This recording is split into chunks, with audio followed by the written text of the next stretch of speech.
महिला आरक्षण को लेकर देश की राजनीति में एक बार फिर बड़ा सियासी मोड़ देखने को मिल रहा है, जहां यह मुद्दा अब दिल्ली से निकलकर सीधे मध्य प्रदेश की राजधानी भोपाल तक पहुंच गया है।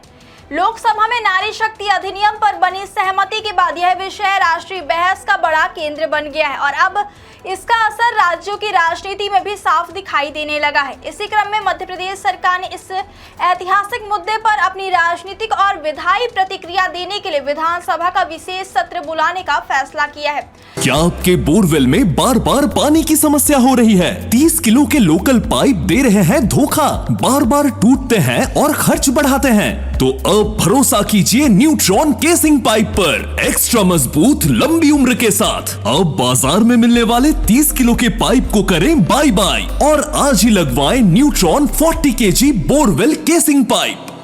जिसमें महिला आरक्षण के समर्थन में औपचारिक संकल्प पारित किया जाएगा। मुख्यमंत्री मोहन यादव ने रविवार को बीजेपी प्रदेश कार्यालय में आयोजित प्रेस कॉन्फ्रेंस में इस विशेष सत्र की घोषणा करते हुए स्पष्ट किया कि विधानसभा के माध्यम से यह संदेश दिया जाएगा कि महिलाओं के अधिकारों को किसने और क्यों रोका और इस विषय पर सरकार का रुख पूरी तरह स्पष्ट और मजबूत है। इस फैसले को राजनीतिक दृष्टि से भी बेहद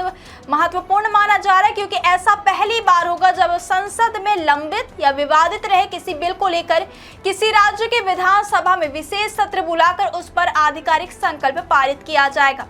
बीजेपी इसे एक व्यापक राजनीतिक अभियान के रूप में आगे बढ़ा रही है, जहां केवल विधानसभा ही नहीं बल्कि प्रदेश के सभी नगर निगमों और नगर पालिकाओं में भी महिला आरक्षण के समर्थन में प्रस्ताव पारित कराने की रणनीति बनाई गई, ताकि इस मुद्दे को जमीनी स्तर तक मजबूती से पहुंचाया जा सके। वहीं बीजेपी प्रदेश अध्यक्ष हेमंत खंडेलवाल ने विपक्ष पर तीखा हमला बोलते हुए कहा कि महिला आरक्षण का विरोध करना वास्तव में महिलाओं के अधिकारों का विरोध करने जैसा और विपक्ष की इस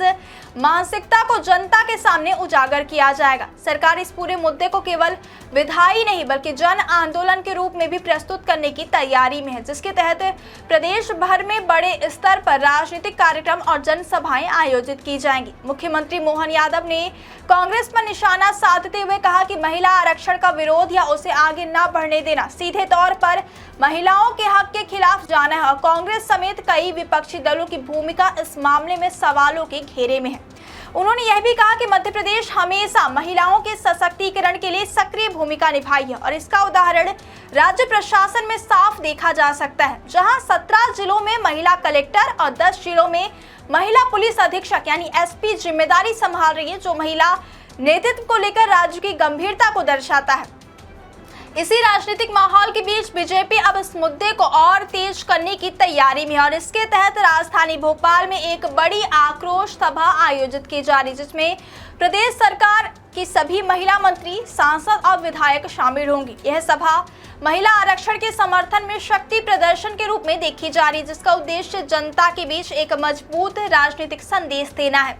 इसके साथ ही पार्टी ने प्रदेश के अलग अलग जिलों में भी प्रदर्शन और जन जागरण कार्यक्रम आयोजित करने की योजना बनाई है, ताकि यह मुद्दा केवल राजधानी तक सीमित न रहकर पूरे राज्य में राजनीतिक चर्चा का केंद्र बन जाए। कुल मिलाकर महिला आरक्षण का यह मुद्दा अब केवल संसद तक सीमित नहीं रहा बल्कि राज्यों की राजनीति में भी गहराई तक प्रवेश कर चुका है और मध्य प्रदेश में इसे लेकर जो घटनाक्रम विकसित हो रहे हैं वे आने वाले समय में राष्ट्रीय राजनीति पर भी बड़ा प्रभाव डाल सकते हैं। जहां एक और सरकार इसे महिलाओं के अधिकारों की ऐतिहासिक लड़ाई के रूप में पेश कर रही है, वहीं दूसरी ओर विपक्ष इसे राजनीतिक बहस का विषय बना रहे हैं, जिससे यह साफ है कि आने वाले दिनों में यह मुद्दा और अधिक गर्माने वाला है।